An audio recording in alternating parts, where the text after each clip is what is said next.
ഖാജ മൊയിനുദ്ദീൻ ചിസ്തി റളിയല്ലാഹുവിന്റെ കാലഘട്ടത്തിൽ ഗിയാസുദ്ദീൻ വലിയ എന്നൊരു മഹാൻ ജീവിച്ചിരുന്നു. ഗുഹയിലാണ് അദ്ദേഹം ബാത്ത് ചെയ്തിരുന്നത്. അവിടെ പോയിട്ട് കാലത്തങ്ങൾ അദ്ദേഹത്തോട് ദുആ വസിയത്തെല്ലാം ചെയ്യിക്കാറുണ്ട്. ഒരു ദിവസം അദ്ദേഹത്തിന്റെ കാതിലൊരു വാർത്ത കേട്ടു.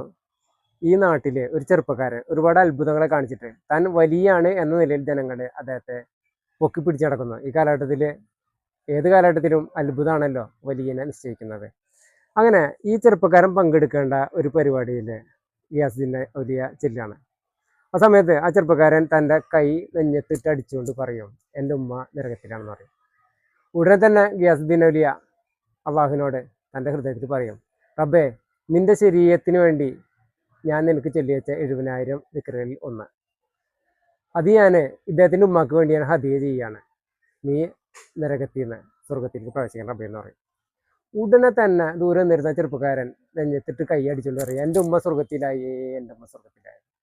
70,000 ദിക്റിൻ്റെ ഒരു പവറാണ് ഈ പറയുന്നത്. അബ്ദുല്ലാഹുൽ യാഫി റളിയല്ലാഹു തൻ്റെ ഇർഷാദ് എന്ന സൂഫി ഗ്രന്ഥത്തിൽ രേഖപ്പെടുത്തിയ ഒരു ചരിത്രമാണത്. അപ്പോൾ 70,000 ദിക്ർ നമ്മൾ ചെല്ലുകയാണെങ്കിൽ ഒരു ദിവസം 2333 ദിക്ർ ചെല്ലിയാൽ ലായിലാഹ ചെല്ലിയിട്ടുണ്ടെങ്കിൽ ഒരു മാസത്തേക്ക് 70,000-ന് 10 ദിക്ർ കുറയുള്ളൂ. അതുപോലെ തന്നെ ഒരു ദിവസം 10,000 വെച്ച് ചെല്ലുകയാണെങ്കിൽ എല്ലാ ആഴ്ചയിലും വെള്ളിയാഴ്ച നമുക്ക് 70,000 നമുക്ക് വഴങ്ങാൻ പറ്റും. ജീവിതത്തിൽ ഏറ്റവും ആനന്ദമായിട്ടുള്ള അനുഭവങ്ങൾ, ശാന്തത നമുക്ക് ലഭിക്കാൻ ദിക്റല്ലാതെ മറ്റൊന്നും തന്നെ ഇല്ല.